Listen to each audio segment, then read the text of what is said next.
জান্নাতের টিকিট পাইছেন কে কে হাত জাগান, তরুণরা হাত জাগাও।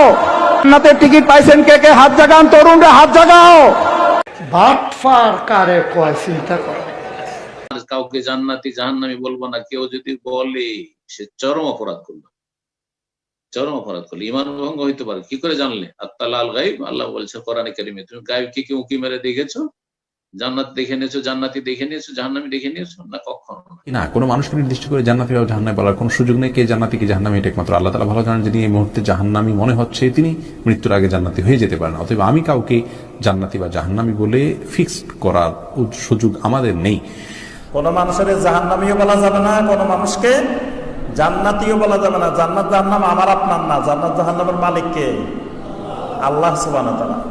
আমাদের হাতে যদি ক্ষমতা দিত জান্নাত জাহান্নামের, তাহলে আমাদের দলের লোক ছাড়া আর কেউ জান্নাতে যাইতে পারত না। যত ভালো মানুষ হোক, আমরা দেখি সার্টিফিকেট দিতাম, সেটা আমাদের দলের হইলে জান্নাতি, দলের না হইলে জাহান্নামী বানাই দিতাম। আল্লাহ পাকের জন্য কারো হাতে এই দায়িত্ব দেন না, আল্লাহ নিজের হাতে রাখছেন। কাউকে জাহান্নামী বা বলা, কাউকে জান্নাতি বলা, এটা কোরআন সুন্নাহর সরাসরি ভাষ্য ছাড়া জায়েজ নেই।